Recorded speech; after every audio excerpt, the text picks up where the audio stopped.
रतलाम जिले के थाना ताल क्षेत्र में जमीन के रास्ते के विवाद को लेकर तहसीलदार और न्यायालय के आदेशों की अवहेलना का मामला सामने आया। पीड़ित ने नगर परिषद के पार्षद और उनके साथियों पर गेट में तोड़फोड़ और धमकी देने का आरोप लगाते हुए थाना प्रभारी ताल एसडीएम आलोट एवं नगर परिषद ताल को लिखित शिकायत सौंपी है। पीड़ित का आरोप कोर्ट तहसील के आदेश को किया जा रहा नजरअंदाज। शिकायत में पीड़ित ने बताया कि न्यायालय आलोट ने जमीन के संबंध में उनके पक्ष में आदेश पारित किया है। इसके बाद भी नगर परिषद के पार्षद ने नगर परिषद कर्मचारियों और अन्य लोगों के साथ मिलकर उनकी जमीन पर लगे गेट का दरवाजा तोड़ दिया। पीड़ित ने आरोप लगाया कि तोड़फोड़ के दौरान उन्हें धमकाया भी गया। पीड़ित ने पुलिस से मांग की कि ऐसे लोगों पर सख्त कार्रवाई कर उनके जान माल की रक्षा की जाए। पार्षद का पक्ष आरोप निराधार पुराने पंचनामा के आधार पर खुलवाया रास्ता। वहीं इस मामले में पार्षद का कहना है कि उन पर लगे सभी आरोप निराधार है। पार्षद ने बताया कि वो पुराने पंचनामा के आधार पर रास्ता खुलवाने गए थे। उस समय उनके साथ प्रशासनिक अधिकारी भी मौजूद थे। पार्षद का कहना है कि पूर्व में भी वहां रास्ता खुला हुआ था, जिसे लेकर विवाद की स्थिति बनी थी। वह जनता के लिए उनका संघर्ष जारी रहेगा।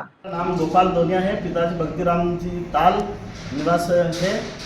मेरे यहाँ पर स्वयं की निजी भूमि है और यहाँ पर कुछ अपने पीछे पड़ोसी है, उसने 2 प्लाट बेच के उसकी खुद की ज़मीन बेच के वो चला गया और जिन्होंने 2 प्लाट रखे हैं वो जमीन हमें परेशान करे, रास्ता दो। अभी नया प्लाट उस जो ताल का पार्षद है अनिल परमार, उसने खरीदा 15-20 दिन पहले। उसको बता दिए थे हमने सारे डॉक्यूमेंट कि भैया इधर रास्ता नहीं है। उसके बाद भी उसने ज़बरदस्ती बोले कि 20 लाख का मकान उसने 10 लाख में लेके वो बोले हम रास्ता खुद बना लेंगे।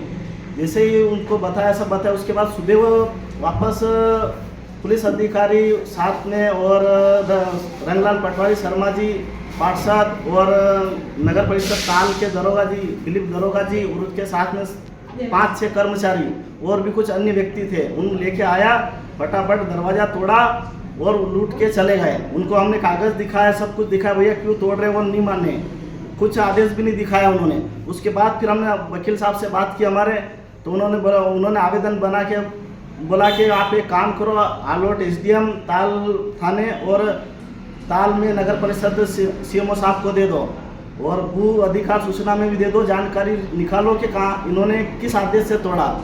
उसके बाद हमने ये सब करके ये करा। उसके बाद फिर एक और आवेदन है हमारा जो हम कलेक्टर रतलाम को देने जाएंगे और सारे हमारे पास ओरिजिनल डॉक्यूमेंट है, इसमें कोई वो नहीं है। आप चाहे तो हमारे इधर देख सकते हो, पीछे सारे पारिवारिक निजी भूमि और निजी घर बना हुआ है।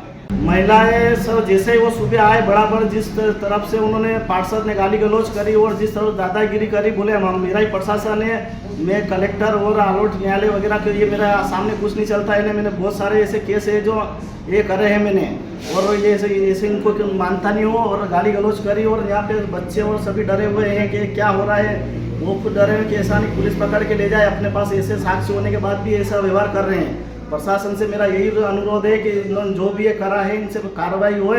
हाथ जोड़ के हम ये चाहते हैं कि इन पे कार्रवाई हो जल्द से जल्द, और क्या मैटर है क्या है या सब क्लियर करे और प्रशासन हमारे पे ध्यान दे। हमारे पास सारे ओरिजिनल डॉक्यूमेंट रखे हैं। मेरा नाम अनिल परमार है, मैं वर्तमान में वार्ड क्रमांक 6 से पार्षद हूँ। ये जो आरोप लग रहे हैं ये सरासर गलत है, झूठे आरोप है, ये समझो आप।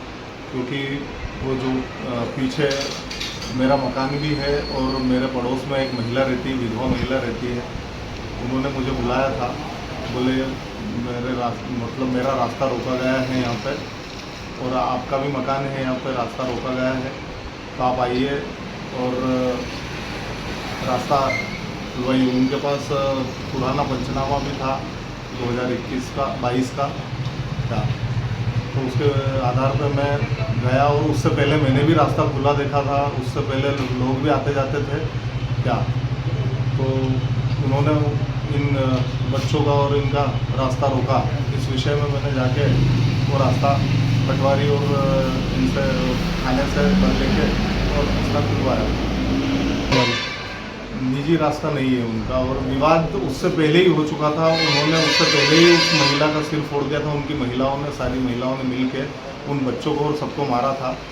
शासकीय हॉस्पिटल में उनका इलाज वगैरह हुआ, उसके बाद उनको रतलाम रेफ़र किया गया है। अभी उनकी कोई छुट्टी वगैरह कुछ नहीं हुई है वहाँ से। स्थिति ऐसी है, जो हमने रास्ता चालू करवाया था उन्होंने वापस रास्ता बंद कर दिया है, पूरी तरीके से बंद कर दिया है, पतरे वगैरह ठोक दिए हैं वहाँ पे। ये बच्चे जा भी नहीं पा रहे हैं, 3 दिन से दूसरे के घर पे रह रहे हैं। सरकार से और प्रशासन से यही चाहेंगे कि निष्पक्ष जांच हो और इन गरीब बच्चों को रास्ता मिलना चाहिए, उस महिला को उसका हक मिलना चाहिए। मैं अपने लिए नहीं गया था, इनके लिए गया था, इन गरीब बच्चों के लिए और उस महिला के लिए, विधवा महिला के लिए गया था। ताज़ा खबरों के लिए सब्सक्राइब करें JSR टाइम्स और साथ ही नोटिफिकेशन पाने के लिए बेल आइकन को दबाएं।